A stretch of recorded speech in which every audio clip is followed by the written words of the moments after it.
Hello fans and friends, and welcome to another video. My name is Keir Smith. For today's video I'm going to take you through 10 of my favourite instrumental tracks.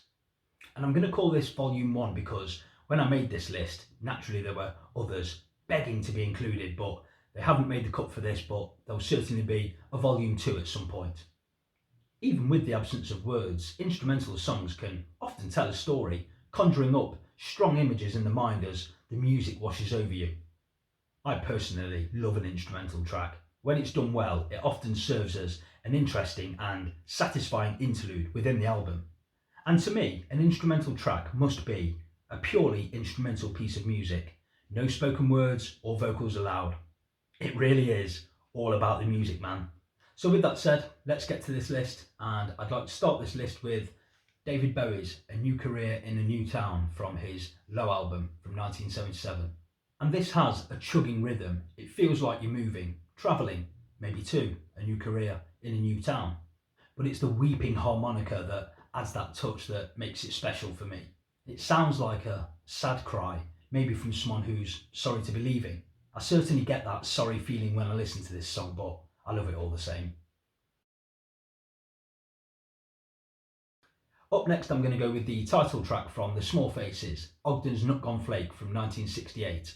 This is a mid-paced, mellow-ish, but super cool groove. Plenty going on here. Choppy drums, groovy bass lines, an interesting wah piano sound, splodgy guitars. You get a violin coming into the mix in the latter half of the song. It's got that psychedelic feel to it and an interesting precursor to the rest of the album.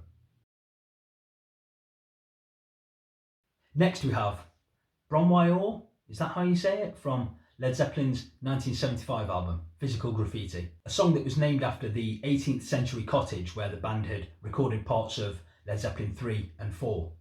Apparently, Bromwyour is Welsh for Breast of the Gold or Hill of the Gold. And this is a really pretty tune, gentle and folk-like, played expertly by Jimmy Page on the acoustic guitar. It's short and sweet, all done in 2 minutes 7, the shortest song in Led Zeppelin's career, but a brilliant one. Next up, another title track, this time from the Beach Boys' classic album, Pet Sounds from 1966. And this is a really interesting piece, a bossa nova style arrangement with some really good electric guitar touches that provide a hook for the song. And then you've got all manner of instruments. You've got electric bass, trumpets, tenor saxophone, bongos, but it all meshes together perfectly, really melodic. It's nicely placed as the penultimate track on the album, and I'm always really pleased to hear it when it comes on. And it was originally conceived as an idea for a Bond theme, and I think you can hear that. Okay, let's pick up the pace a bit here. Next up, I'm going to go with The Swamp Song by Oasis. And we heard snippets of this on their What's the Story Morning Glory album back in 1995, but we got the full-length treatment on this album, The Master Plan, in 1998. And this song rocks. That wailing harmonica at the start of the track really alerts you, wakes you up, and then the drums come tumbling in, they boom, and Noel Gallagher plays some really cool riffs and licks throughout the song. It's great. Up next is a track that may be unfamiliar to a lot of you out there. The band is called My Vitriol, the album is called Fine Lines from 2001, and the song is called Tongue Tied. And this is a big tune. Over 5 minutes long, but it doesn't outstay its welcome, and it ebbs and flows between some really tuneful and melodic guitar playing and a shuffling drum pattern into this really fast-paced, aggressive rock. And when it rocks, it roars, it screeches, it's loud, it's big, and it goes back and forth. But what I really like about this is the unassuming loveliness of it all into that really aggressive roar. And I always think this would make a great soundtrack piece, maybe for a getaway scene or something like that. Up next is a track by this guy I really like called Paul McCartney, and this is a song taken from his McCartney 2 album from 1980, and the song is called Frozen Jap. And this is the sound of McCartney experimenting with synthesizers up at his Scottish farm, and he comes up with this delightful tune that he thought sounded a little bit oriental, and yeah, it's not obvious, but yeah, you can hear that. It's got a heavy driving drum machine sound to it. We get some light hand claps too, which are really nice. It's a Macca melody. It's really pretty and I love it. Okay, that's 7 down, 3 to go, and these final 3 I think are really special. Really great tunes. So we'll carry on with another title track, this time from Quadrophenia by The Who from 1973. This is brilliant. This is the sound of a band at the peak of their powers. Keith Moon, of course, always makes his presence felt and comes tumbling down and crashing in with this big drum sound and many a fine cymbal splash. And Pete Townsend plays some superb lead guitar parts. I mean, really brilliant throughout this over 6-minute long piece.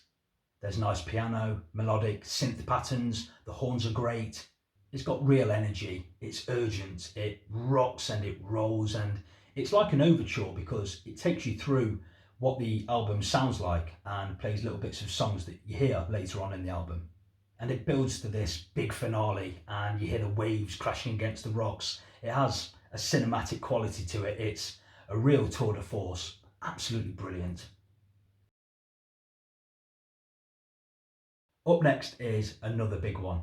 This is Marooned by Pink Floyd from their Division Bell album from 1994. Oh, this is some of Dave Gilmour's very best guitar playing.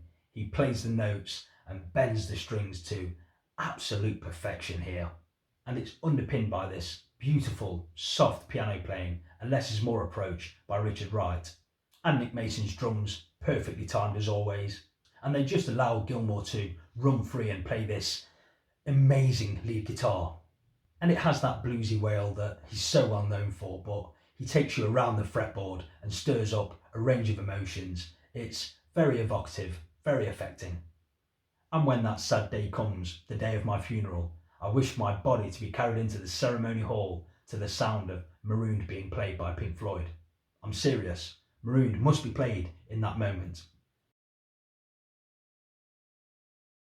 Okay, last but definitely not least is Oscillate Wildly by the Smiths. And this was a B-side, but it could be found on a compilation album in 1986 called The World Won't Listen. And this is a very mellow but beautiful tune. Very understated, but the bass, drums and Johnny Marr's gorgeous melodic guitars lock in beautifully. And some synthesizer woodwind used to good effect that gives it this real haunting quality. And it's a very complete piece. It sounds like it has verse, chorus, and Morrissey declined to write lyrics for it, saying that it stood up on its own and was perfectly fine as an instrumental. And this conjures up strong feelings, the end of something profound, and you've got to pick yourself up and carry on, but it's going to be all right.